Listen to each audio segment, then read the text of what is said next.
Bonsoir, merci à tous d'assister ce soir à cette conférence. Nous avons l'honneur et le privilège de recevoir M. Pascal Boniface, qui est politologue et directeur de l'ERIS. Cette conférence sera modérée par Daouya Chalali et Maxime Frison. Je tiens donc à remercier nos partenaires, Grenoble École de Management, le Journal des Grandes Écoles et la Société Générale qui nous accompagnent dans tous nos projets. Je vais maintenant laisser la parole à Charles Puissant, qui va vous présenter M. Pascal Boniface. Merci à tous pour votre conférence.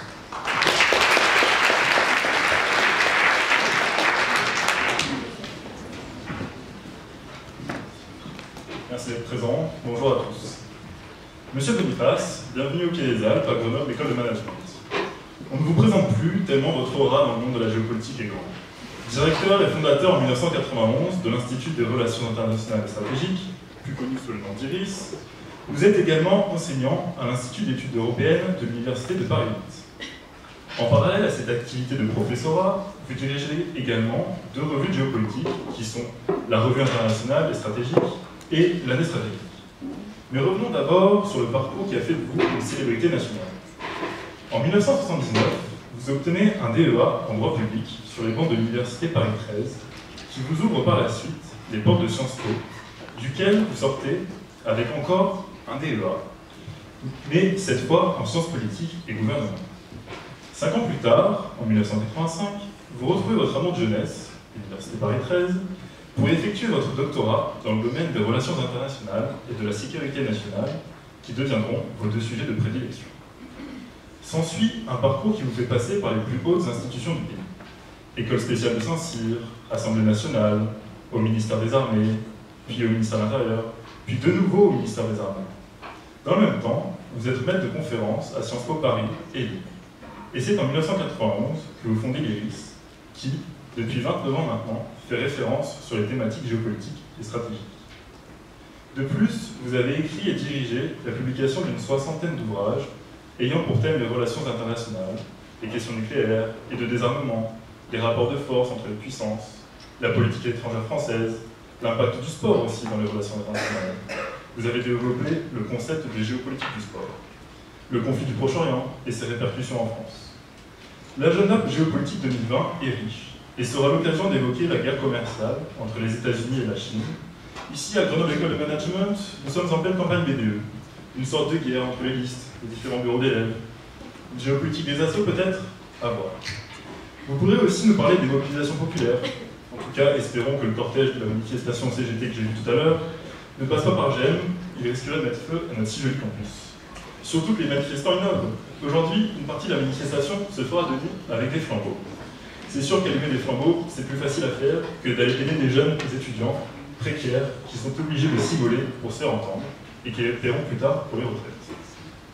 Monsieur Boniface, vous publiez de nombreux articles dans les revues internationales de géopolitique, intervenez régulièrement dans les médias nationaux ou internationaux, écrits ou audiovisuels, et faites de nombreuses conférences et débats en France et à l'étranger. Vous êtes l'un des géopolitologues les plus suivis sur les réseaux sociaux, notamment Twitter et Facebook. On peut noter que votre chaîne YouTube, Comprendre le Monde, a récemment cumulé plus de 2 millions de vues. Bravo à vous. Est-ce que vous envisagez une certaine reconversion? Youtubeur, blogueur? Vous pourrez nous dire. Monsieur Boniface, vous êtes aussi membre du Conseil national de l'éthique de la Fédération française de foot. À ce titre, vous pourrez donc peut-être nous éclairer sur l'Euro 2020, qui approche à grands pas, et nous donner, pourquoi pas, quelques petits conseils, notamment pour tous les petits parieurs sportifs qui se cachent dans l'auditorium, ou aussi les listeux qui ouvrent des comptes Paris Sport pour faire un pari perdant et récupérer les 100 € direct après. En tout cas, ce qui est sûr, c'est qu'en termes d'analyse géopolitique, vous avez réussi un pari gagnant, M. Boniface. On ne compte plus le nombre de fois où on a pu vous voir sur le plateau de C'est dans l'air, que ce soit avec Yves Calvi, Caroline Roux ou Bruce Toussaint. Aujourd'hui, c'est sur le plateau, ou plutôt la scène, de l'auditorium de Grenoble École de Management, que vous vous retrouvez, et c'est avec un très grand honneur que nous vous recevons. Merci à vous.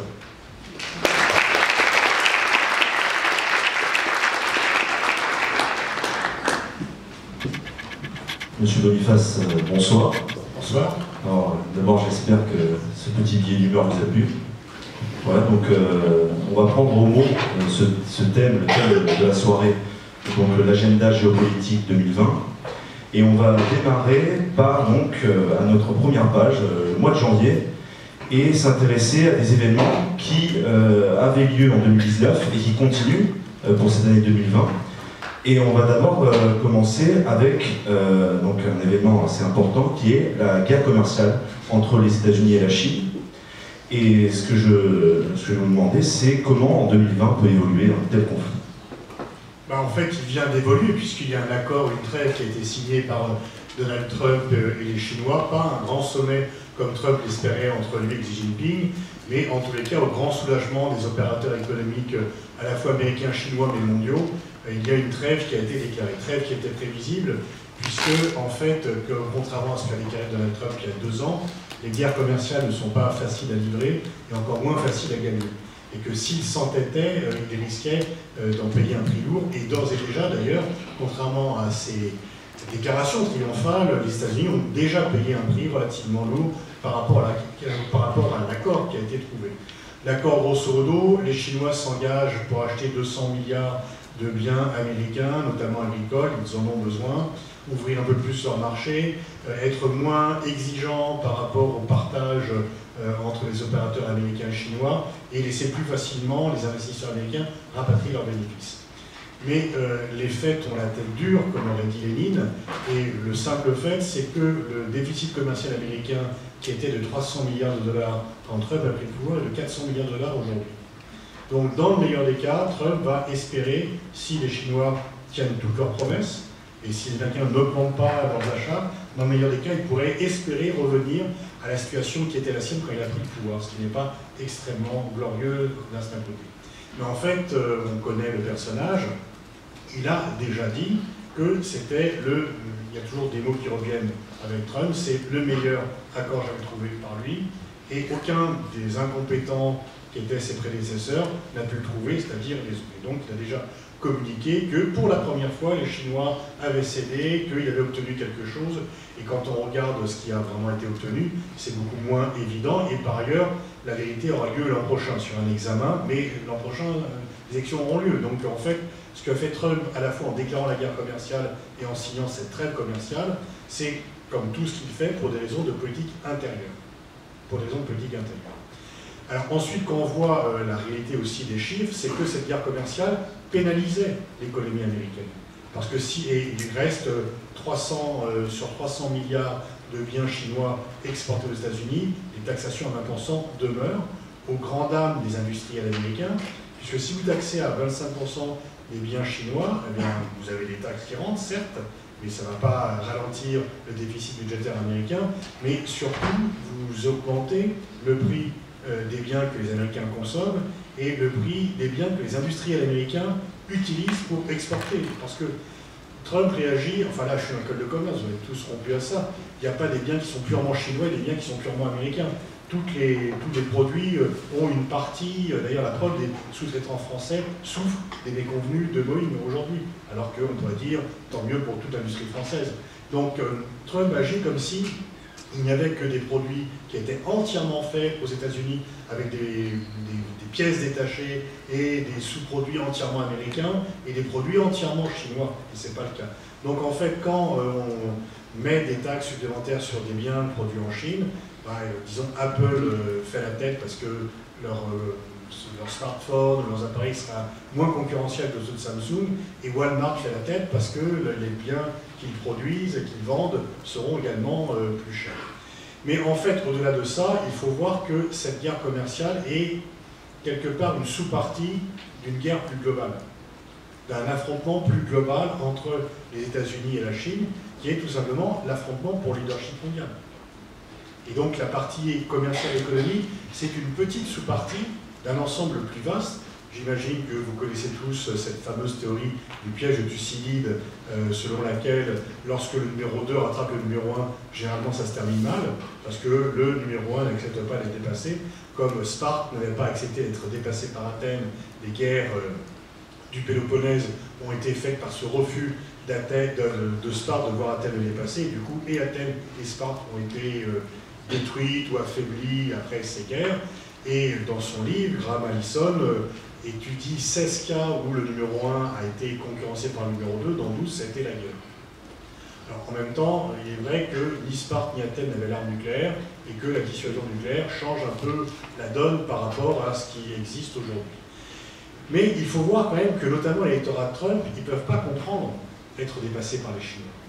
Parce que si vous prenez un Américain, en fait, tous ceux qui sont, seuls les Américains nés avant 1930, ont vécu dans un monde qui n'était pas dominé par les États-Unis.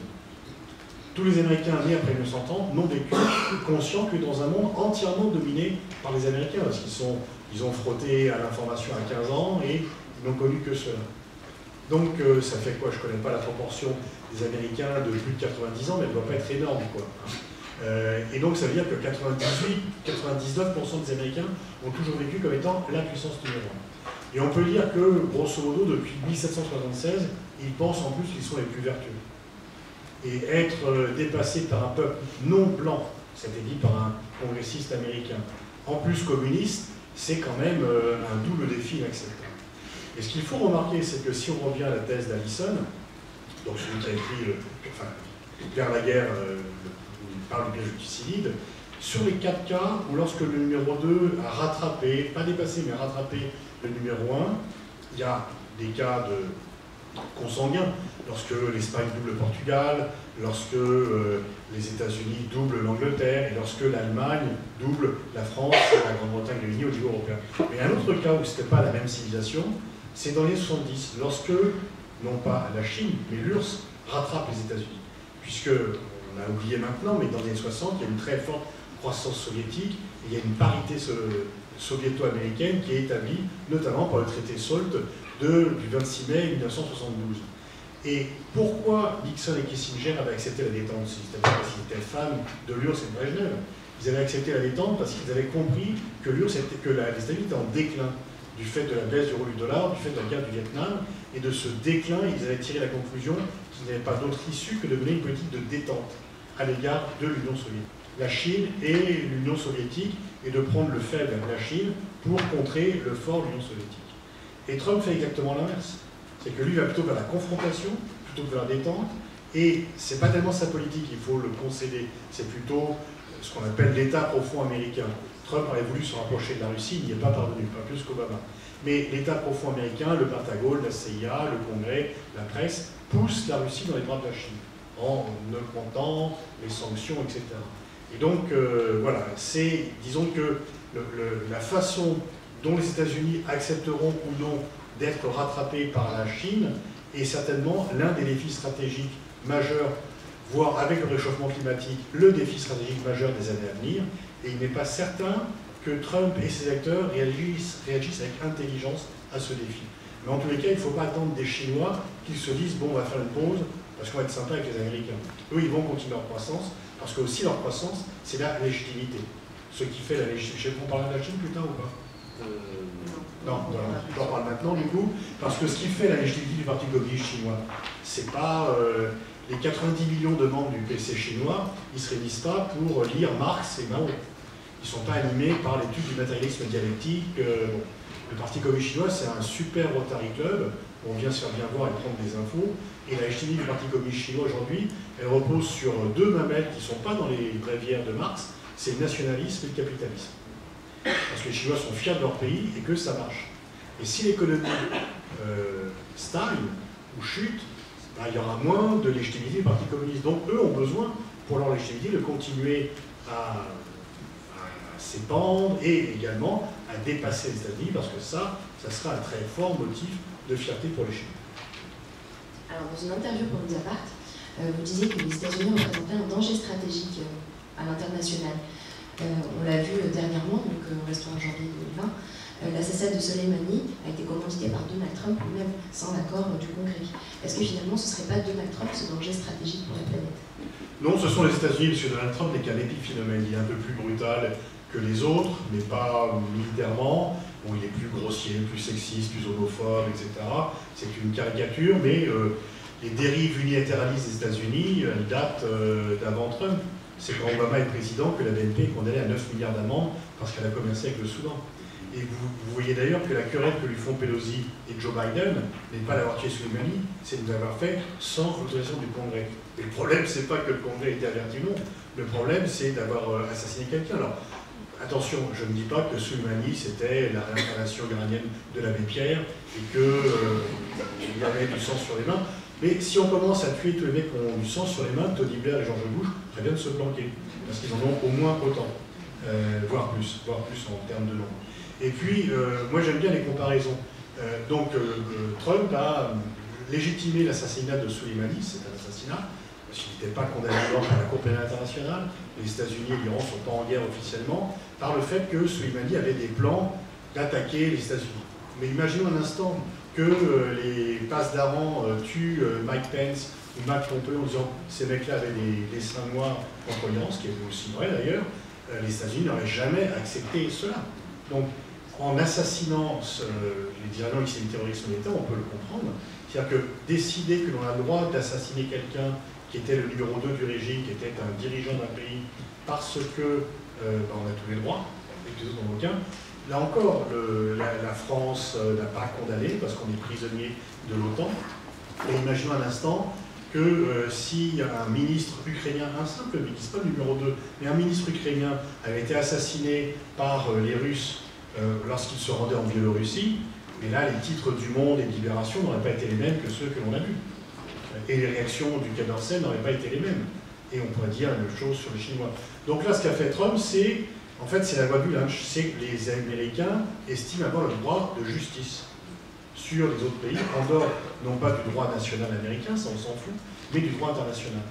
Et ce qui est le plus déplaisant dans l'affaire, c'est que nous, Européens, on est censés être attachés au multilatéralisme et au respect du droit international. C'est dans notre ADN stratégique, dit-on. Mais là, les Américains l'ont complètement foulé au pied. Si tous les pays agissaient comme cela, ce serait le chaos le plus total. Et on n'a pas osé dire grand-chose. On a appelé les protagonistes à la retenue, ce qui ne mange pas de pain mais ne sert à rien.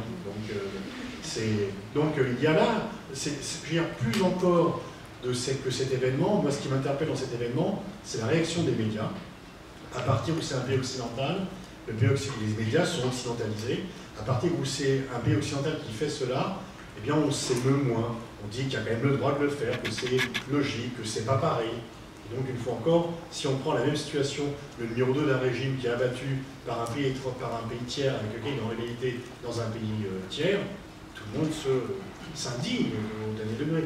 Et pour les Américains, d'ailleurs aussi bien par rapport aux Iraniens que par rapport aux Européens, ils ont des droits, les autres n'en ont pas. Les Américains trouvent tout à fait légitime et même légal, puisque Trump, ou un de ministres, a dit qu'en faisant cela, ils avaient respecté le droit de légitime défense prévu par la Charte des Nations Unies. Alors j'ignorais que les Américains étaient aussi attachés aux Nations Unies, ce n'était pas évident tout le temps, mais les Nations Unies prévoient la légitime défense en cas d'agression armée, pas parce qu'il y a un type qui vous déplaît dans le camp d'en face. C'est tout à fait différent. Et donc, les Américains n'ont pas prévenu les Européens. Notre sécurité est en jeu. Ils nous ont ni informés, encore moins consultés. Et donc les Américains estiment qu'ils peuvent fouler au pied le droit international, mais que les autres doivent le respecter, si ça les concerne. Ils estiment aussi que l'Alliance Atlantique, c'est une voie à sens unique.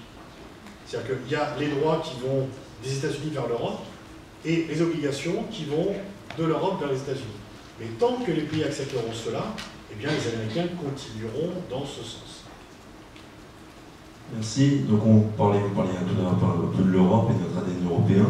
Et en Europe, il y a un sujet qui va arriver, qui depuis 2016 crée beaucoup de débats. C'est le Brexit. Et le 31 janvier 2020, ce Brexit devrait enfin avoir lieu. Alors ma question, ce serait quel peut être l'avenir de la Grande-Bretagne sans l'Europe et de l'Europe sans la Grande-Bretagne?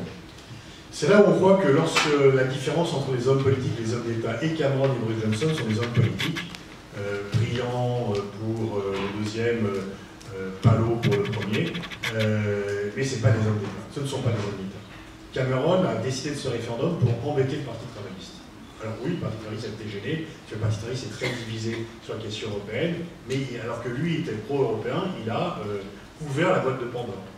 Et Boris Johnson, dans son combat, d'ailleurs le jour du référendum du Brexit, et Johnson et Nigel Farage, qui était le leader de l'UKIP, étaient décontenancés parce qu'ils ne pensaient pas gagner. Ils pensaient faire une campagne sympa pour rigoler, ils ne pensaient pas qu'ils allaient remporter la décision.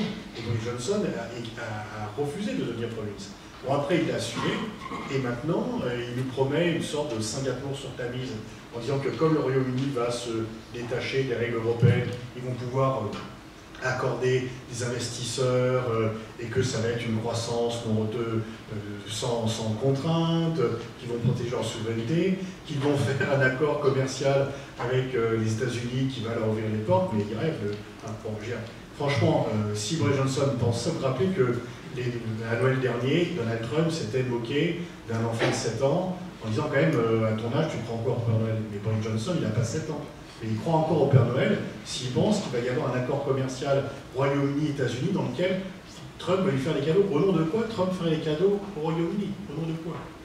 Et on voit très bien, il ne faut pas sortir de gêne pour comprendre que c'est plus facile de négocier à 28 que seul. Donc le Royaume-Uni va devoir renégocier tous ses accords commerciaux, y compris avec les pays du Commonwealth, y compris avec la Chine. Et les Chinois ne vont pas leur accorder plus de facilité qu'au 28. Donc ils vont devoir reconnaître tout ça. Premier point. Ça va quand même être un peu... On voit qu'il y a déjà quand même pas mal de fuites de sociétés qui se barrent. Et puis, surtout, le Royaume-Uni va devoir changer de nom. Parce que c'est le Royaume des Unis. Parce que l'Écosse, qui est très pro-européenne, a déjà demandé de réouvrir la question de l'indépendance. Donc, bingo, si l'Écosse devient indépendante, je ne crois pas que le Royaume-Uni va être renforcé. Plus la question irlandaise qui est réouverte, alors qu'on avait une paix en Irlande du Nord, et donc on parle déjà de réunification dans le cas s'il y a une frontière entre l'Angleterre et l'Irlande, eh bien le parti unioniste ne va pas être renforcé. Donc c'est un peu vraiment là, Boris Johnson il a un peu ouvert la boîte à claques, ainsi que Cameron et je ne crois pas qu'ils aient bénéficié. Donc le Brexit est une catastrophe pour le Royaume-Uni. C'est une difficulté pour l'Europe. Pour nos pêcheurs, c'est difficile. C'est vrai que le Royaume-Uni est un des rares pays pour lequel la France a un excédent commercial. C'est plus compliqué, mais c'est bien le Royaume-Uni qui va en payer le prix. Si on se passe du côté chinois une fois encore, pour les Chinois, en quoi le Royaume-Uni est intéressant comme pays? Oui, membre permanent du Conseil de sécurité, et parce que c'est la porte ouverte vers l'Europe. Et pour les États-Unis, c'est pour ça qu'Obama s'était opposé au Brexit. Obama s'était opposé au Brexit parce que pour les États-Unis, et De Gaulle l'avait dit, le Royaume-Uni, c'est le cheval de Troie des Américains en Europe. S'ils ne sont plus en Europe, ils sont dépréciés. Ils seront dépréciés par les Chinois, par les Américains, ils vont peser moins lourd. Très nettement, et bon, Boris Johnson va devoir beaucoup communiquer pour montrer l'inverse. Les effets ne seront pas immédiats. Et d'ailleurs, annexement, pour la France, un intérêt, c'est que la France devient le seul pays membre de l'UE, qui est à la fois pays puissance nucléaire et membre permanent du Conseil de sécurité. Donc il y a, dans notre débat un petit peu compliqué avec l'Allemagne, il y a une sorte de renforcement naturel de nos atouts par rapport à Berlin. Alors c'était en février. Le 22 février, ce sera les 1 an du Hirak. Il y a un mouvement de contestation sociale en Algérie, et on a pu voir d'autres mouvements sociaux se multiplier dans d'autres pays, par exemple le Chili ou la France. Qu'est-ce que montre cette crise de la gouvernance, et est-ce qu'il faut repenser au final les institutions? Ce n'est pas les institutions qu'il faut repenser, c'est la gouvernance. Parce que les institutions, bon, ce que reprochent tous ces mouvements, on pourrait rajouter le Chili, on pourrait rajouter le Soudan, on pourrait ajouter aussi l'Iran et l'Irak, où il y a aussi des protestations. On pourrait y ajouter, dans multiples pays, il y a, alors le point, il y a à chaque fois des racines nationales. Au Liban aussi, il y a des protestations qui a conduit au renversement du gouvernement. Donc à chaque fois, il y a des racines nationales parce que dans un monde globalisé, l'État-nation reste l'acteur pivot des relations internationales.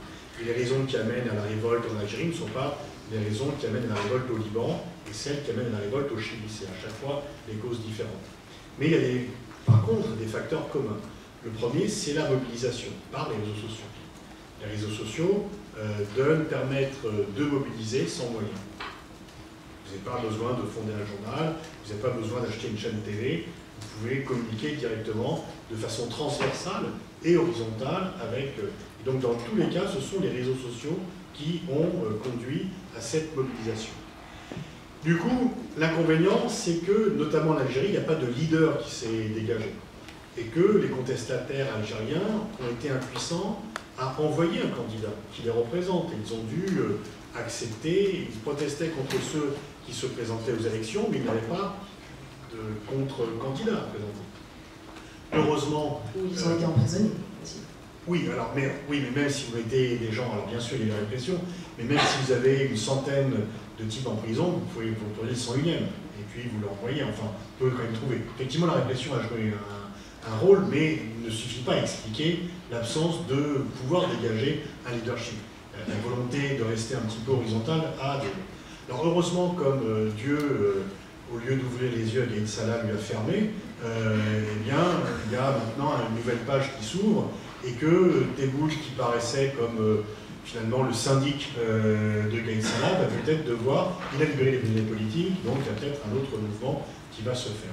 Mais effectivement, quels sont aussi toujours les traits communs? C'est que, en fait, vous avez dans le monde globalisé une partie de la population formée et éduquée qui est de plus en plus importante. Et vous avez des inégalités qui sont de plus en plus importantes et criantes, visibles.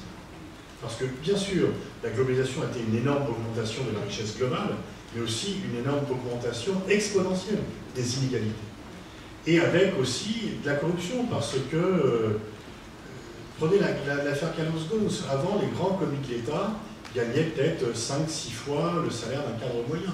Les grands commis de l'État, de l'ouvrier, etc., qu'on fait EDF, qu'on fait commissariat au plan, ils gagnaient confortablement leur vie, mais ils n'avaient pas ces fortunes.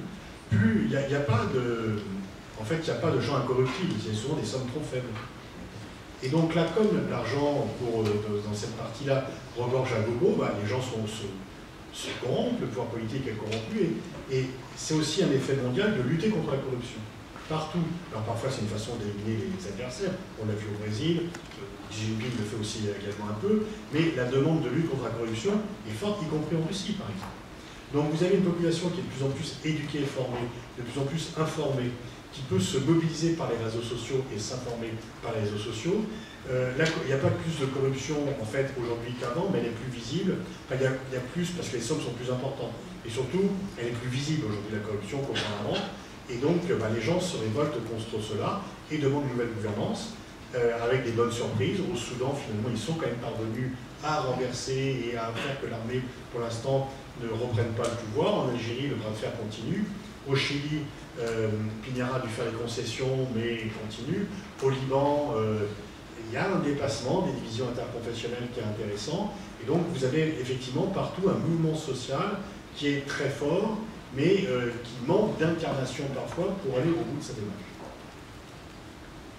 Maintenant, parlons de football, puisque l'année 2020 va être marquée en juin et en juillet par le championnat d'Europe des Nations 2020, organisé par l'UEFA, qui est aujourd'hui l'une des seules organisations qui intègre des pays d'une Europe assez élargie, de l'Atlantique à l'Oural, qui intègre même la Turquie.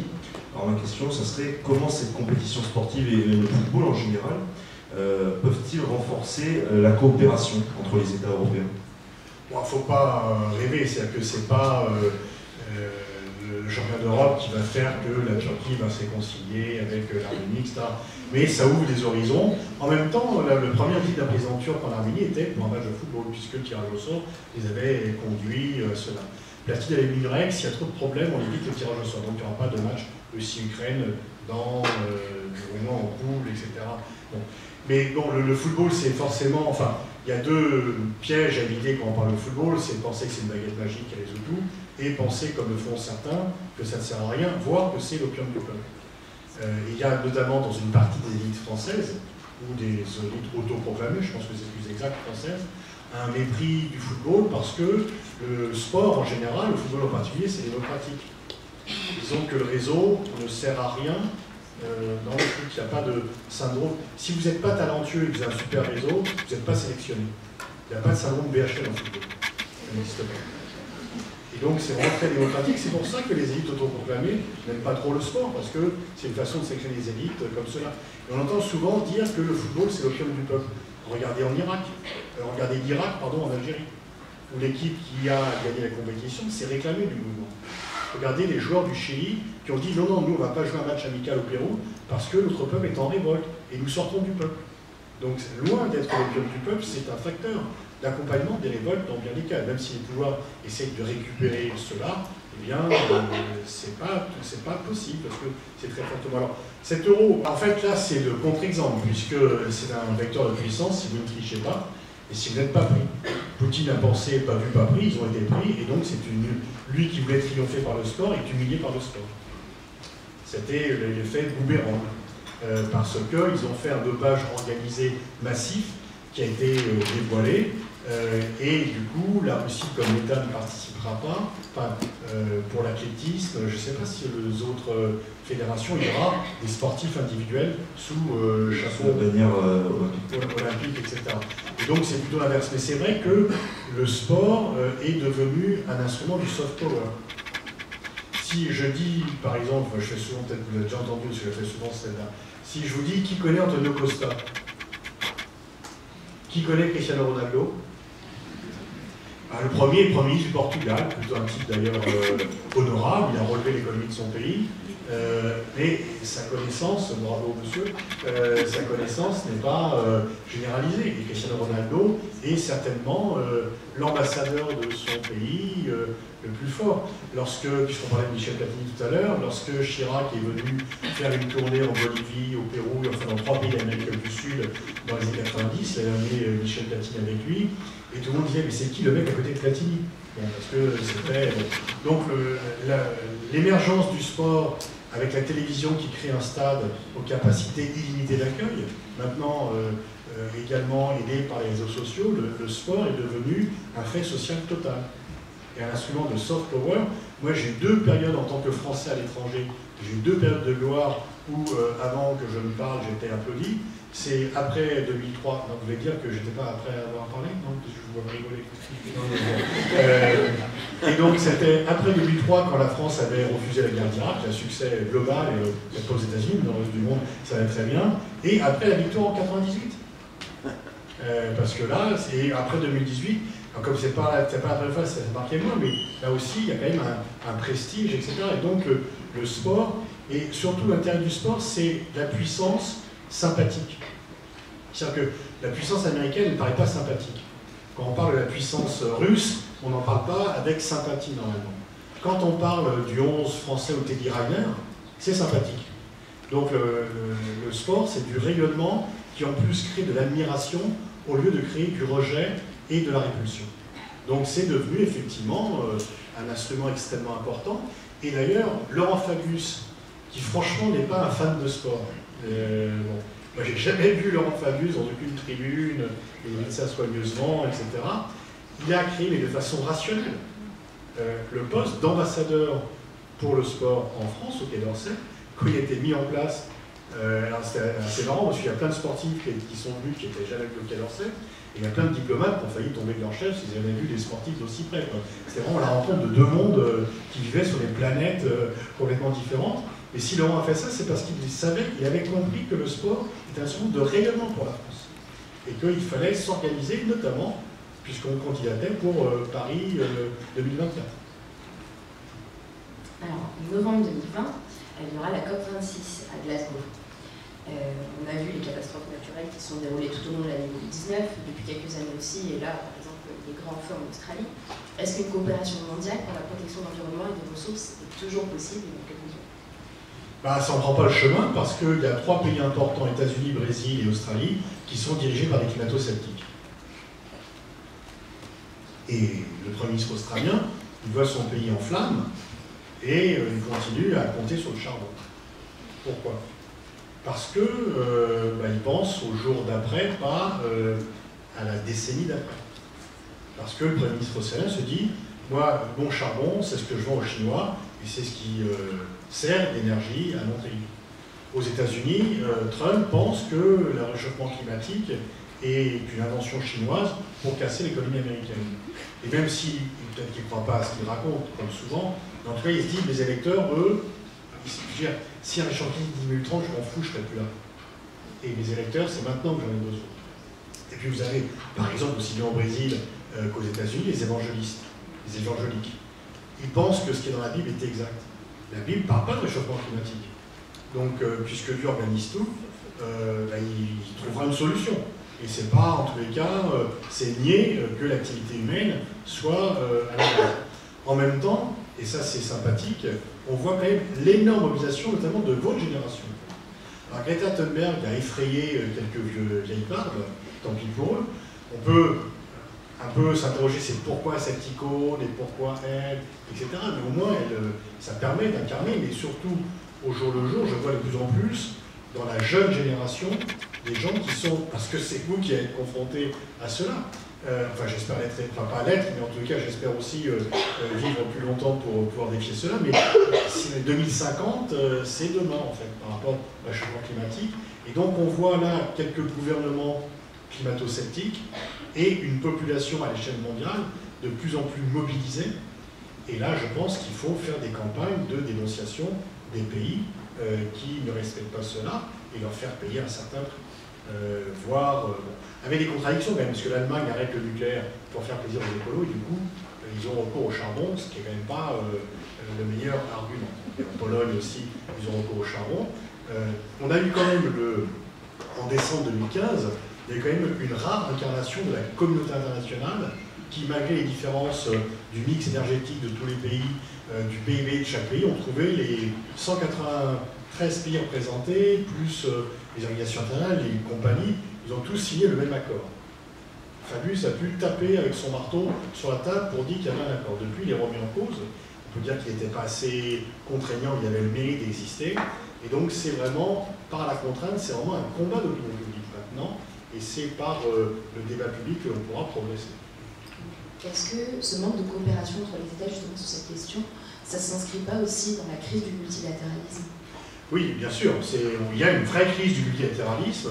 On peut dire que Trump en est l'un des moteurs majeurs, mais il n'est pas le seul, parce que finalement, lorsque le pays numéro 1 ne respecte presque plus aucune règle du multilatéralisme, pourquoi les autres s'en mettraient à le faire? Et donc il y a une réaction chinoise, une réaction russe, les Indiens, on voit un peu qu'aux Philippines, c'est aussi la montée des mâles dominants qui sont au pouvoir aux Philippines, en Hongrie, qui disent « je suis chez moi, je fais ce que je veux, et je ne veux pas de vos réfugiés, je ne veux pas de vos règles de respect des droits de l'homme qui sont une ingérence inadmissible chez moi, etc. » Bon, Netanyahou, on peut rajouter à la liste, Erdogan, etc. La liste s'allonge, et c'est effectivement, malheureusement. Et ça, c'est extrêmement préoccupant.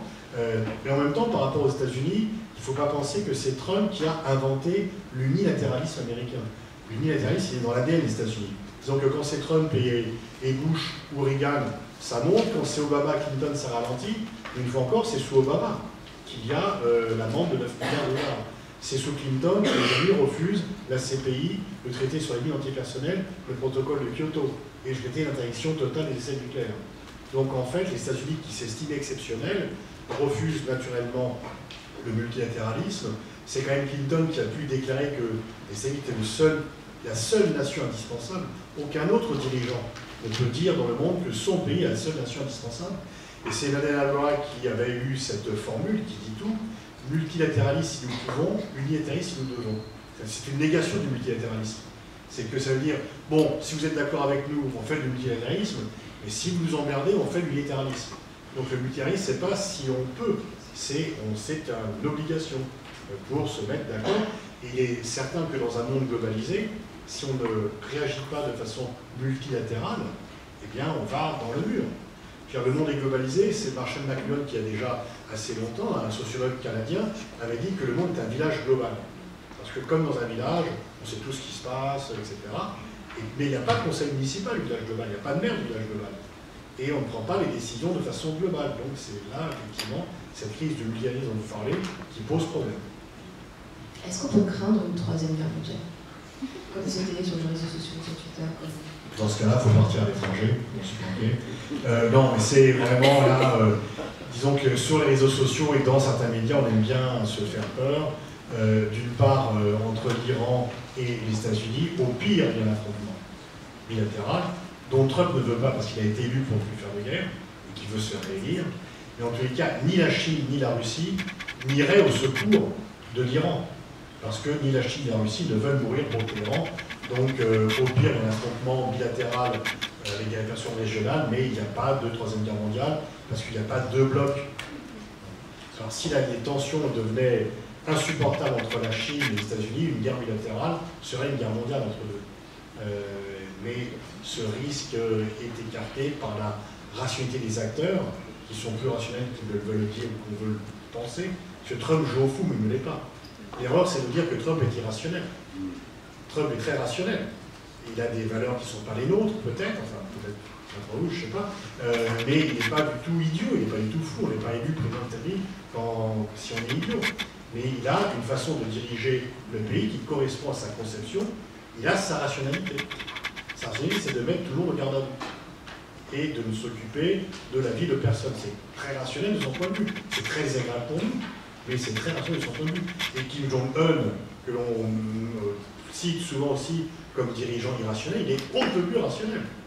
Parce que quand vous êtes à la tête d'un pays entièrement ruiné, alors que vous êtes le petit-fils du fondateur du régime, et que votre père a déjà fait plein de sottises, et vous êtes toujours au pouvoir, c'est très rationnel. Le but de Kim, c'est pas de développer la Corée, c'est de rester au pouvoir. Bingo, ils ont réussi. Maintenant, on va parler d'un point qu'on ne peut pas réellement placer dans cet agenda 2020, c'est la finance. Et pour cela, je vais citer la parole de l'ancien vice-président de la Bourse de New York, M. Georges Hugeux, qui a annoncé dans son dernier ouvrage La descente aux enfers de la finance, qu'un tsunami financier aura lieu d'ici la fin 2020, devant le surendettement des États comme l'Italie, la France, les États-Unis ou encore le Japon. Et selon vous, si 2020 devient une nouvelle année de crise financière mondiale, est-ce que les États pourront encore s'en relever?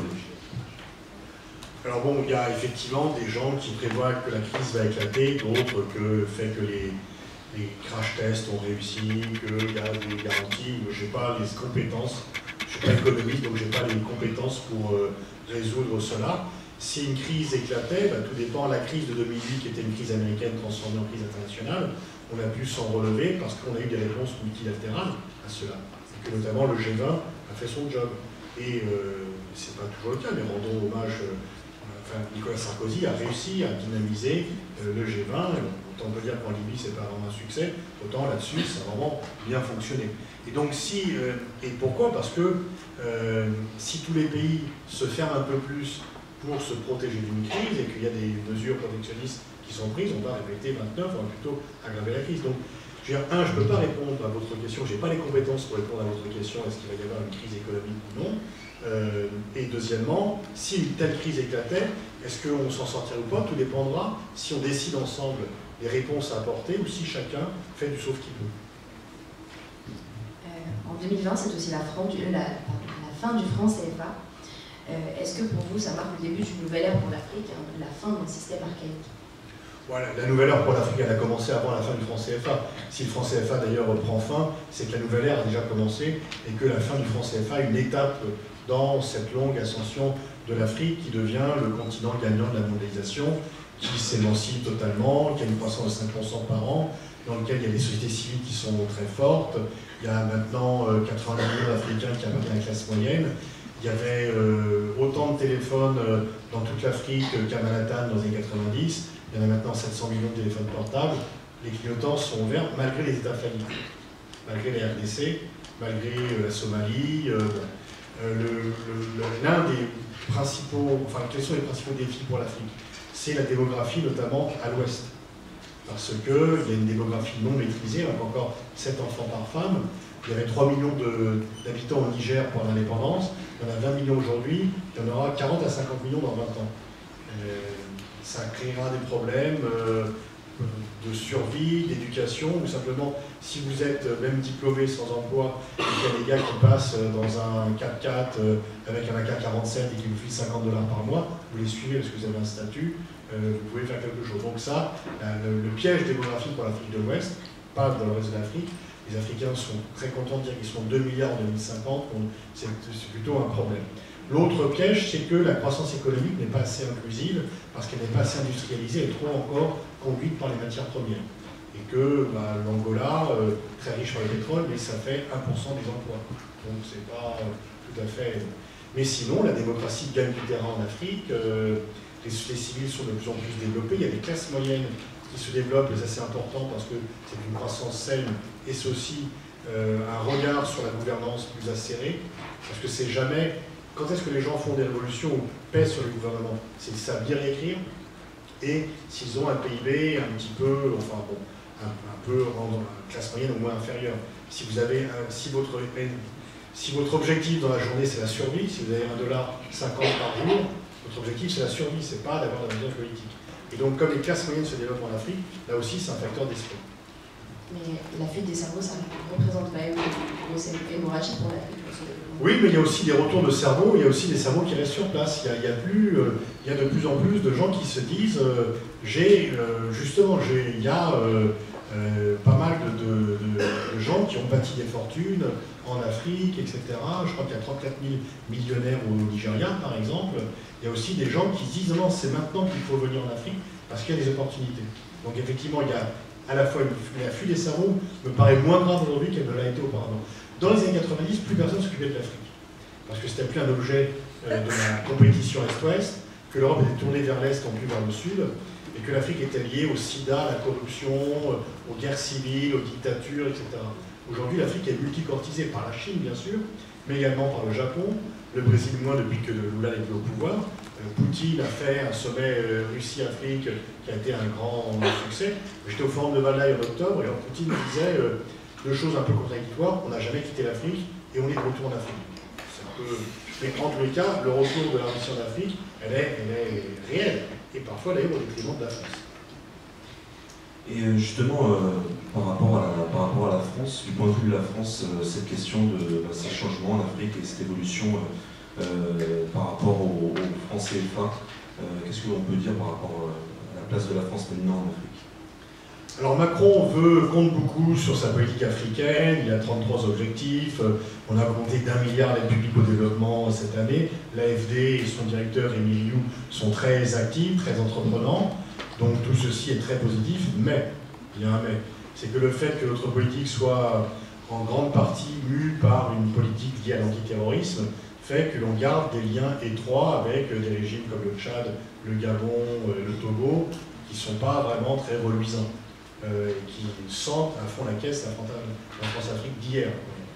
Donc il y a effectivement des success stories, mais on est un peu empêtré et il y a encore quand même, je pourrais ajouter le Cameroun dans la série des dirigeants qui se maintiennent au pouvoir depuis trop longtemps, et on accepte cela de façon peut-être un peu trop passive. Si vous aviez un mot positif pour l'année 2020,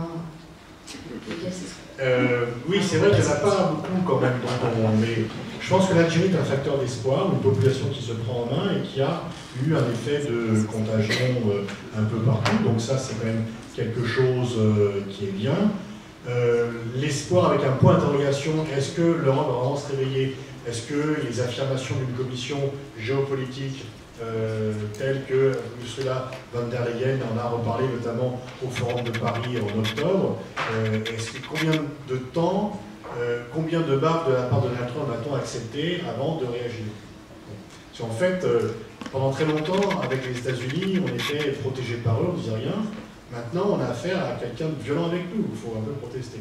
Donc l'espoir, mais ça, c'est pas garanti, parce qu'il y a beaucoup, il y a une somnambulisme stratégique et une habitude à la dépendance stratégique américaine, donc il est très difficile de sortir. Et sinon, le vrai espoir, c'est qu'on gagne l'euro. Et le PSG à la Ligue des Champions.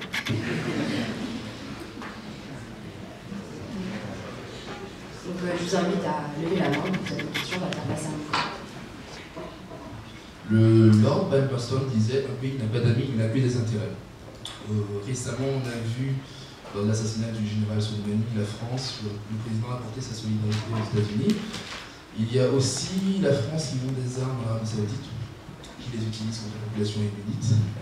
Au vu de ces éléments, on a l'impression que le politique français se prostitue au profit de profits privés. Alors, est-ce une réalité ou n'avons-nous tout simplement pas les moyens d'avoir une politique étrangère cohérente et de dialogue aux Américains? Je distinguerai deux questions dans votre question, la relation aux États-Unis et la diplomatie morale, puisque vous avez évoqué les ventes d'armes à l'Arabie Saoudite. Par rapport aux États-Unis, je pense, et je l'ai écrit, qu'il y a une contradiction dans l'affaire récente de Soleimani de la part de Macron. Le même Macron ne critique pas l'assassinat de Soleimani pour ne pas heurter les États-Unis, alors qu'en mois d'août, devant les ambassadeurs, il critique l'État profond qui l'empêche de se rapprocher de la Russie, donc ceux qui sont atlantistes ou néo-conservateurs, pro-occidentaux. Et puis en novembre, il donne un interview choc à The Economist en disant que l'OTAN est un état de mort cérébrale. Or, si il ne critique pas les États-Unis, c'est que l'OTAN n'est pas en état de mort cérébrale et qu'il se sent encore une obligation. Les gens à l'Élysée vous disent oui, mais il faut garder le contact parce que sinon tu vas pas toute l'influence sur les États-Unis. Ce à quoi je réplique, et je ne vois pas où est l'influence de la France sur les États-Unis aujourd'hui. En quoi a-t-on fait changer Trump d'avis sur aucun grand dossier international? Jamais, rien. Bon, à Biarritz, il accepte que l'avion du ministre iranien des Affaires étrangères atterrisse, mais c'est quand même une victoire qui n'a pas débouché sur grand-chose. Donc, moi, je pense personnellement qu'on devrait plus marquer la rupture avec les États-Unis. Et que la question que je me pose après l'assassinat de Soleimani, s'il faut garder le contact des États-Unis, si on avait dit ça en 2003, on aurait approuvé la guerre d'Irak. Or, le refus de la guerre d'Irak a été un élément, même si ensuite Chirac s'est rallié et qu'il a été saisi de vertige par sa propre audace et qu'il s'est rallié ensuite à cela, à l'occupation américaine de l'Irak, en tous les cas, pendant quelques temps, on était construit d'importance. Et donc je pense qu'on devrait plus être, mais on a une dépendance stratégique, culturelle. Pourquoi? Parce que les élites, mes collègues à moi, ils sont formés aux États-Unis. La plupart des élites françaises sont formées à l'américaine. C'est là que se tournent les esprits, et donc il y a, et je pense qu'il y a un divorce entre la population française, disons éduquée normalement, et les élites françaises. Si je fais une conférence n'importe où, les gens vont plutôt être d'accord avec ce que je dis. Si je fais un débat entre spécialistes, ils vont plutôt être en désaccord avec ce que je dis. Parce que mes collègues, la plupart des hauts fonctionnaires, sont élevés en batterie au pro-américanisme. J'étais au jury de l'ENA, j'ai failli faire un article, on m'a dit non, t'as pas le droit, t'as un devoir d'examen. J'étais au jury de l'ENA cette année, je faisais l'épreuve de questions internationales, mais j'étais sidéré par le conformisme des candidats, le conformisme pro-américain des candidats. Mais c'était, là je ne parle pas d'une différence d'opinion, c'est le fait de penser qu'il est normal que les États-Unis dominent le monde, des gens qui ne savent pas qu'Evo Morales, enfin la fermeture au monde extérieur, ne pas savoir qu'Evo Morales est amérindien, ne pas savoir qu'il n'y a pas qu'un 11 septembre, il y en a un autre qui avait quand même un peu d'autres conséquences, etc. J'étais sidéré. Donc l'élite française est américanisée. C'est ça le soft power américain. Parce que les films, Hollywood, les universités, les think tanks, etc. J'en viens maintenant à votre question sur, mais il faut sortir de la dépendance. La dépendance à la nicotine ou à la dépendance américaine, c'est très dur, il faut en sortir dans les deux cas, il ne faut pas être dans la dépendance. Et j'en viens à votre question sur la morale. C'est une question très délicate et très intéressante. Il n'y a pas, un État n'est pas une ONG. Donc les ONG font leur boulot, l'État fait leur boulot. Je pense qu'on a des intérêts et qu'il n'y a pas de raison de ne pas les admettre. François Hollande est venu remettre les diplômes à ceux qui ont eu le diplôme de l'IRIS cette année, et il a dit, alors c'est très bien l'intervention Mali, il m'a dit on a fait cette intervention alors qu'on n'y avait pas d'intérêt. Mais non, il ne faut pas dire ça, personne ne le croit. Si vous dites que vous n'avez pas d'intérêt dans quelque chose, c'est qu'on vous soupçonne. Les pires. Les intérêts sont parfois légitimes. Il n'y a pas à nier l'intérêt. Bon, le problème pour les ventes d'armes, c'est que la France, voulant être indépendante, a bâti une industrie militaire pour ne pas acheter des armes aux États-Unis. Le piège, c'est que maintenant, on ferme, on se tait, disons, lorsque ces armes sont utilisées de façon anormale, comme c'est le cas par rapport aux Saoudiens, et on n'ose pas critiquer l'Arabie Saoudite. Mais on pourrait être un peu plus vocal par rapport à l'Arabie Saoudite, et dire oui, nous avons intérêt à vendre des armes, parce que c'est les conditions de l'indépendance. Mais ça ne pourrait pas nous empêcher d'être un peu plus critique par rapport aux Saoudiens. Et là, il y a effectivement, de même qu'il n'est pas normal de se taire autant devant l'ampleur de la répression en Égypte, qui est bien pire que le temps de Moubarak. Et il est normal qu'on ait des relations diplomatiques avec l'Égypte, il est normal qu'on ait des relations commerciales, il n'est peut-être pas normal qu'on y aille aussi souvent, et qu'on s'affiche autant avec Al-Sisi. Mitterrand, quand il allait dans les pays étrangers, il recevait, notamment dans les pays de l'Est, il recevait les dissidents. Donc, une fois encore, un État n'est pas une ONG. On doit avoir des relations avec les États, même ceux qui ne nous plaisent pas, parce que, méfiez-vous, ceux qui disent il ne faut pas avoir de relations avec la Chine, avec la Russie, c'est des dictatures, ça veut dire quoi? On n'en a qu'avec les États-Unis. On en a et on se devient un vailleur accroché à la locomotive américaine. C'est un jour, quand Védrine était ministre des Affaires étrangères, il était interpellé par la vice-présidente verte de l'Assemblée, parce qu'il allait en Chine, il recevait le ministre chinois, et il était critiqué sur le fait, toujours, gna gna, droit de l'homme, la Chine et tout. Donc, mais ceux qui disent ça, ça voudrait dire qu'il n'y a que des rapports avec les États-Unis. Et Hubert avait répondu, mais est-ce que vous pensez qu'on va plus vivre avec les droits de l'homme en Boeing qu'en Airbus? On a des intérêts à défendre, honnêtement. Mais on peut aussi ne pas se contenter, on peut aussi, par exemple, avoir des contacts avec les opposants égyptiens, ne pas les laisser seuls, avec protester contre les violations flagrantes des droits de l'homme, être plus vocal sur le Yémen, effectivement.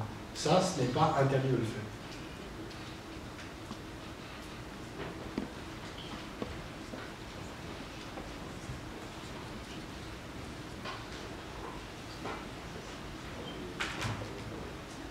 Bonjour, il y a quelques jours à Pau, il y a eu un sommet entre les membres du G5 Sahel et la France. Quel regard portez-vous sur ce conflit et sur les évolutions qu'il peut y avoir dans cette région où on sait que l'islamisme perdure et que la France s'enlise en quelque sorte dans ce conflit? Merci. Oui, la France s'est enlisée. Alors je pense que Macron a fait une erreur en convoquant les chefs d'État africains qui les a un peu révulsés dans le départ. On peut les inviter, et bon, c'est un peu contradictoire, mais ça c'est les maladresses qu'il peut faire en voulant aller trop vite, en même temps, c'était sain de faire cette réunion parce qu'effectivement, il y a un enlisement français. Les Français ont de plus en plus de mal à sortir. On était trop liés à l'armée malienne qui a une très mauvaise réputation. Et le problème au Sahel, c'est les armées nationales. Parce que les armées sont mal formées, il n'y a pas de gouvernance, l'État est absent. Et donc, ceux qui lui sont opposés, il y a les terroristes, mais il y a aussi des bandes criminelles, des gens qui veulent se venger, des gens qui trouvent une occupation, qui trouvent une économie dans le trafic, etc. Et tant qu'on n'aura pas résolu le problème de la mauvaise gouvernance de ces États, et que l'État ne sera pas de retour par les écoles, par les dispensaires, eh bien, il sera difficile de le faire. Et tant que les armées se conduiront mal avec la population locale, eh bien, les groupes armés adverses auront toujours des facilités à recruter. Mais pour l'instant, on est un peu piégé parce que si on s'en va, ben, c'est le chaos total.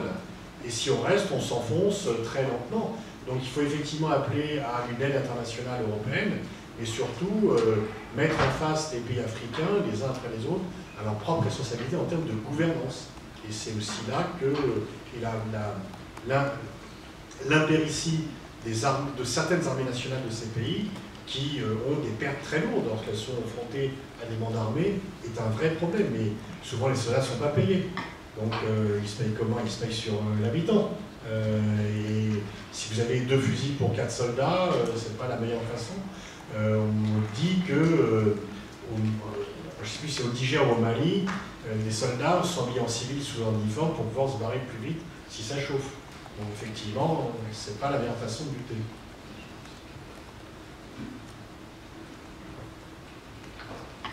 Vous parliez tout à l'heure de Boris Johnson et de Donald Trump. Je pense aussi à Vladimir Poutine. Je pense que je ne m'avance pas trop quand je dis que ce sont des personnages au moins haut en couleur. Et je serais curieuse d'avoir votre avis sur le phénomène de pipolisation des dirigeants. Vous disiez qu'un homme politique n'était pas forcément un homme d'État.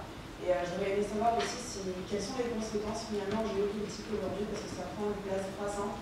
Et on voit aujourd'hui des événements qui n'auraient pas existé il y a encore quelques années.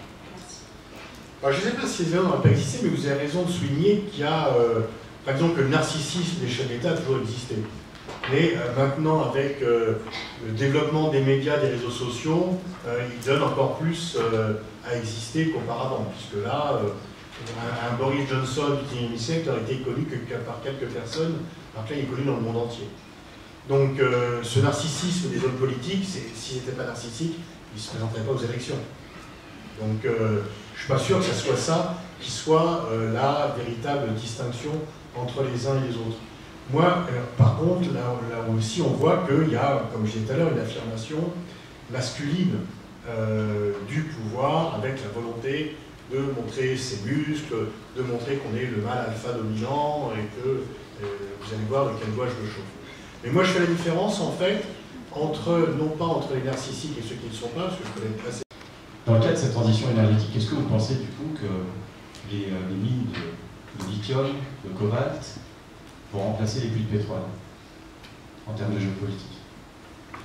Oui, mais ce sont aussi, en fait, les terres rares sont aussi des matériaux qui s'épuisent et on n'est pas certain qu'il puisse y avoir une transition directe et disons, garantie pour le climat de passer d'une énergie à l'autre, parce que les énergies renouvelables prennent aussi, utilisent aussi des terres rares ou des matières qui posent problème quant à leur avenir. Ceci étant, c'est vrai quand même qu'on a intérêt à décarboner l'économie, parce que les autres énergies sont quand même moins polluantes que cela, que le charbon est pire, le pétrole vient en deuxième, le gaz en troisième, et que tout ce qui peut orienter.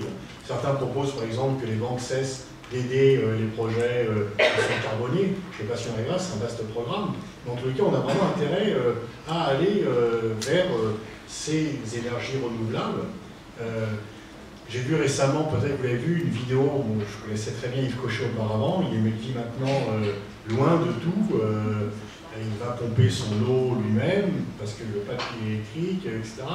Et je suis pas sûr qu'on puisse tous vivre comme Yves Cochet, quoi.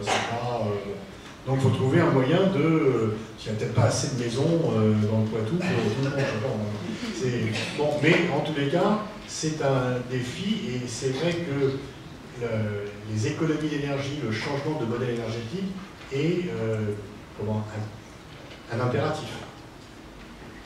Mais évidemment, Total ne va pas faciliter ça.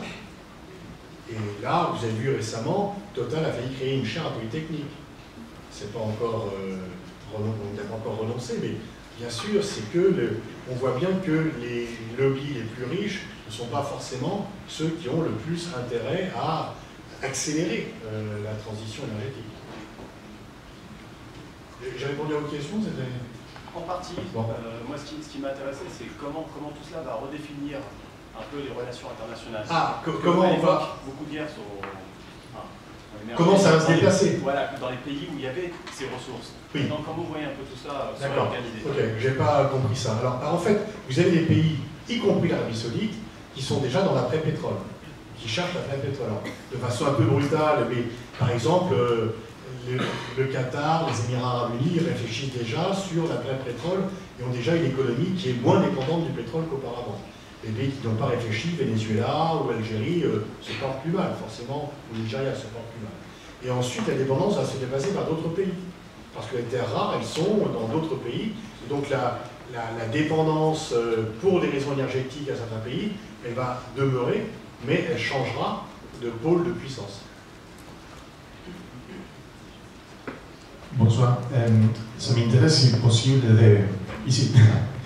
si c'est possible de développer plus cet aspect que Donald Trump c'est pas irrationnel d'un point de vue, surtout sur ce point de vue dans lequel aujourd'hui, sur la dimension technologique, on est capable de tuer en général d'un pays, d'un territoire souverain et simplement sans besoin de déplacer des personnes. Avec un drone, et on est capable de faire ça. C'est pas la première fois, il y a le cas de Kadhafi aussi sur les autres États. Donc, est-ce qu'il y a finalement une liste des actions qui, selon les conditions du monde, sont déclenchées pour des États qui sont au pouvoir? Et en relation à ces questions-là, est-ce que finalement il y a 3 à 4 États capables de faire ça et les autres sont incapables de contrôler? En même temps, et pour finir, à un moment donné, Donald Trump il a dit qu'il ne veut plus être la police du monde, mais finalement on voit qu'ils sont ces pouvoirs-là. Alors en fait, ce n'est pas le problème du nombre d'États qui peuvent tuer un autre dirigeant, c'est le nombre d'États qui peuvent le faire en toute impunité. Parce que si l'Iran avait tué une fois encore Mike Pompeo, l'Iran a été bombardé. Donc c'est pas... Beaucoup d'États peuvent tuer un dirigeant, parce que c'est assez classique, il suffit de faire un attentat, etc. Même on peut le faire sans drone. Hein. Mais c'est, comme on pourra toujours remonter à la source, il faut pouvoir résister à cela. Et quand je dis que Trump a dit qu'il ne voulait plus le changement du monde, mais lui, il veut imposer la domination américaine sur le monde, mais par d'autres voies que ses prédécesseurs. Lui, il veut le faire par l'objectif des sanctions économiques, des embargos, et de l'application des lois extraterritoriales. Parce que sur l'Iran, par exemple, la France dit, nous, on est toujours pour l'accord nucléaire iranien, mais Total a quitté l'Iran. Air France a quitté l'Iran. Peugeot a quitté l'Iran. Pourquoi? Parce que ces sociétés savaient que si elles restaient en Iran, même Pouyanné, le patron de Total, l'a théorie en disant que j'ai 33% de mes actionnaires qui sont américains. Ce qui veut dire, entre parenthèses, que la théorie du champion national, pétrolier ou autre, elle n'est pas aussi vraie que cela. Parce que Pouyanné, il a choisi ses actionnaires américains par rapport à son état de résidence. Et ils ont tellement peur de sanctions américaines, de par, il faut encore l'application de la loi extraterritoriale, qu'ils se plient aux Américains. Comment on peut lutter contre ça? C'est en allant vers la dédollarisation de l'économie, en ayant moins recours au dollar. Lorsqu'on a créé l'euro, ça devait être une concurrence au dollar, ce ne l'est pas. Pourquoi Air France achète ses avions Airbus en dollars? C'est pas normal. Donc il faut, la Chine commence déjà à dédollariser son économie, la Russie aussi. Il serait temps que l'Europe en fasse autant, surtout qu'elle a l'euro. Bonjour monsieur, merci pour vos conférences. J'avais une question par rapport à l'état de la Syrie actuelle. Je sais que c'est peut-être un peu compliqué, mais est-ce que vous pouvez nous dire ce que vous pensez des évolutions qu'il peut y avoir en 2020 en Syrie? On peut avoir des bonnes surprises. Pour l'instant, la situation est bloquée. Pourquoi? Parce que Bachar a gagné le pouvoir, mais il a perdu le pays. Enfin, la Syrie est un pays détruit. Il a la tête d'un État failli. Et que ceux qui l'aident, l'Iran, qui n'est pas en très grande forme, et la Russie, qui a quand même une économie qui ne fait que 10% de l'économie américaine, Poutine se débrouille très bien parce qu'il arrive à optimiser des atouts qui sont faibles. Et il a réussi à remettre Bachar en selle avec 5000 soldats et 30 avions. Mais ni la Russie ni l'Iran n'ont les moyens de reconstruire la Syrie. Donc ils demandent aux pays du Golfe et aux Européens de le faire, mais ni les pays du Golfe ni les Européens ne veulent reconstruire la Syrie tant que Bachar est au pouvoir. À la fois pour les questions morales, mais pour les questions d'efficacité, parce que ça... Donc Bachar a reconquis son pays à peu près complètement. Il est à la tête d'un État ruiné, où il n'y a plus de système de santé, il n'y a presque plus de système scolaire. Mais pour les Russes, c'est moins grave. C'est-à-dire que l'idéal, c'est bien sûr que les Européens reconstruisent la Syrie. Mais s'ils ne le font pas, au moins ils ont évité un changement de régime, contrairement à la Libye, et ils gardent comme ça une poche, et pour eux, ça ne coûte pas très cher. Leur investissement en Syrie ne coûte pas très cher, et les Russes aujourd'hui sont le seul pays qui, au Proche-Orient, parle à tout le monde. La Russie, la nouvelle Mecque proche-orientale. Les Russes parlent aux Syriens, parlent aux Iraniens, parlent aux Saoudiens, parlent aux Qataris, parlent au Hamas et à Israël, et aux Égyptiens. Donc c'est vraiment le seul pays. Donc il est peu probable que la Syrie puisse commencer sa reconstruction cette année. J'espère me tromper. Le processus d'Astana entre la Turquie, l'Iran et la Russie, aucun de ces pays n'a les moyens de financer. Ils peuvent trouver des accords, mais le problème c'est qui mettra au pot les centaines de milliards nécessaires pour reconstruire la Syrie. Et ce n'est pas ceux qui négocient qui peuvent le faire pour le moment.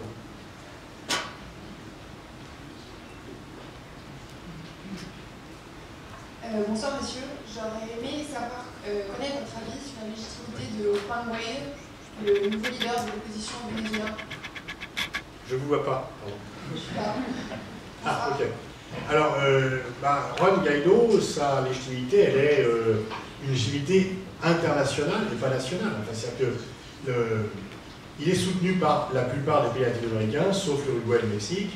Il est soutenu par les États-Unis, ce qui n'est pas forcément une bonne nouvelle, et par les pays européens qui ont fait, et là Macron, à mon avis, a plus reconnu Guaidó pour les questions de politique extérieure, pour emmerder Mélenchon, censé être proche de Maduro, que pour en ayant... Là, on avait une chance unique de se lier au Mexique pour proposer une médiation. On a voulu conforter Guaidó, qui paye les Vénézuéliens. Parce que Maduro a toujours le pouvoir, n'a pas été, depuis un an, il n'a pas été renversé. Il s'accroche au pouvoir. Il y a près de 5 millions de Vénézuéliens qui ont dû quitter le pays. Il y a 90% presque de la population qui est en deçà du seuil de pauvreté. Mais Maduro est toujours au pouvoir. Et Guaidó n'a pas pris le pouvoir. Parce qu'il n'a pas les moyens de prendre le pouvoir. Sauf une intervention militaire pour l'aider à le faire, qu'on ne fera pas. Donc c'était une erreur tragique de reconnaître Guaidó et de ne pas tenter une négociation entre Guaidó et Maduro et de s'allier au Mexique qui voulait le faire.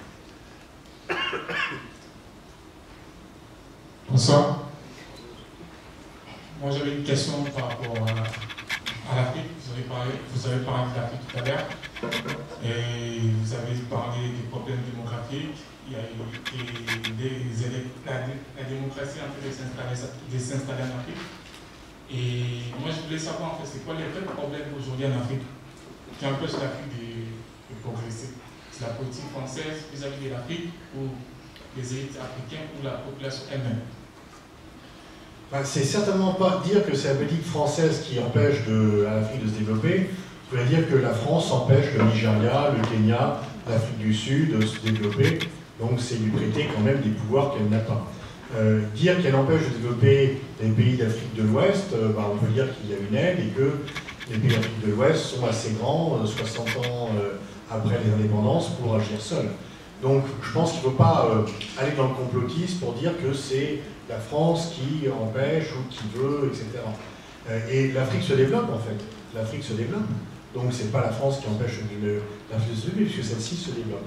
Mais l'Afrique se développe de par des ressources internes, de par effectivement l'émergence de sociétés civiles qui se développent, d'entrepreneurs qui se mettent en place, qui ont une meilleure gestion que ce qui était auparavant, et aussi du fait que l'Afrique étant riche de matières premières qui ont repris du cours et multi-courtisées, elle fait aussi 54 voix à l'ONU, donc c'est plus du quart des voix de l'ONU, et donc l'Afrique se développe, et ceux qui ne se développent pas, je veux dire, si la RDC ne se développe pas, c'est plus du fait des intrusions du Rwanda que de la politique française. Même si pendant très longtemps, la France a soutenu beaucoup tout, et ensuite les Kabila, la France n'était pas concernée par ça.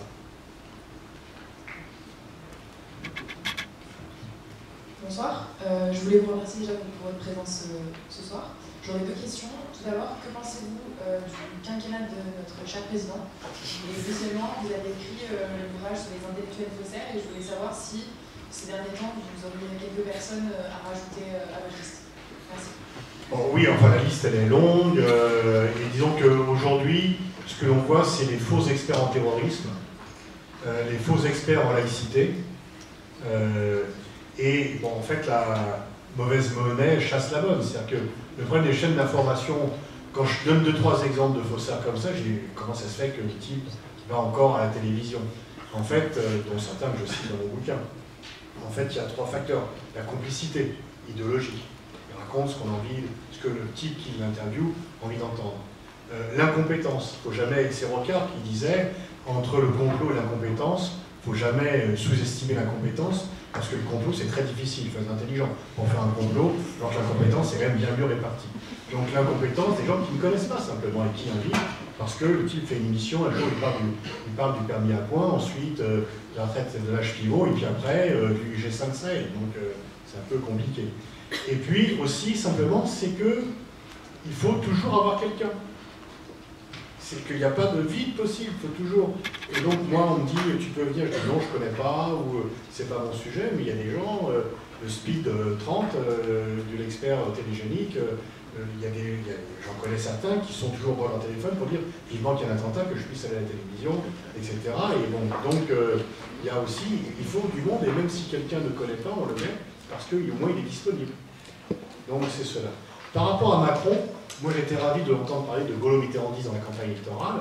Il y a 2-3 choses qu'il a fait au début qui me plaisent, et là je suis un peu dubitatif à mi-mandat, c'est à la fin du marché qu'on fera les comptes, jusqu'où il ira pour relancer l'Europe d'un temps. Je reconnais qu'il n'a pas de partenaire en Europe pour aller vers l'autonomie stratégique par rapport aux Américains.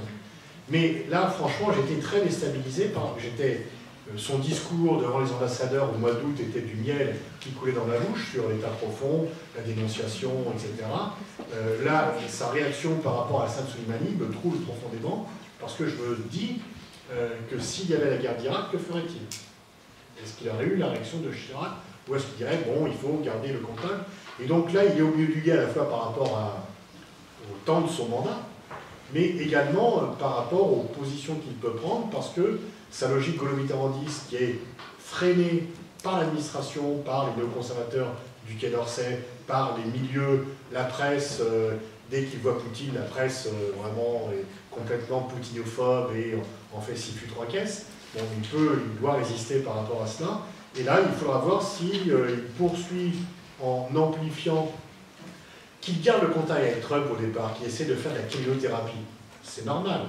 J'ai souvent dit, en fait, quand Macron est avec Trump, il ne prend pas Clausewitz ou Kissinger comme bouquin de chevet, il prend un vieux bouquin qui date de 20 ans qui s'appelle « Comment gérer les personnalités difficiles ». Donc il fait de la cryothérapie, il fait de la psychologie. Et pourquoi pas? Mais au bout du compte, si les accords persistent, il faut trancher. Il faut quand même être un peu plus ferme. Et là, il aura peut-être, il ne pourra plus vouloir tenir les deux bouts de l'équation en étant copain avec Trump, tout en s'opposant à lui sur le fond, parce que pour l'instant, ça ne sert à rien. On prend une dernière question, malheureusement, la fin de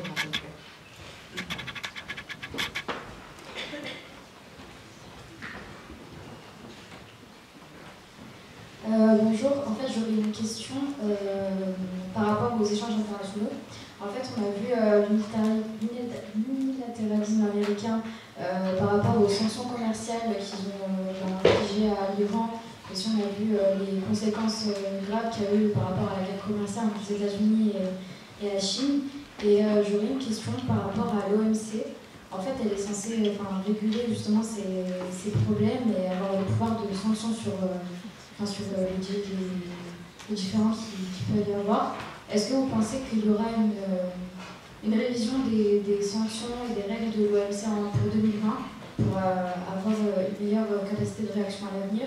Ou est-ce que vous pensez qu'elle n'a pas cette prétention-là? Si, l'OMC a cette prétention-là, mais sauf qu'elle est en grave danger, puisque les États-Unis ne veulent pas nommer un arbitre à la Cour des règlements, et que la Cour des règlements des différends risque d'être en panne. Faute du quorum et faute d'arbitre. Trump est contre toute organisation internationale, OMC comprise. Donc l'OMC risque d'être paralysé par l'abstention volontaire des États-Unis. L'OMC était une protection pour les pays faibles. Et là, en fait, l'accord signé entre la Chine et les États-Unis, elle est un peu contraire aux règles de l'OMC, puisque les États-Unis accordent à la Chine et vraiment les conditions qu'ils n'accordent pas aux autres.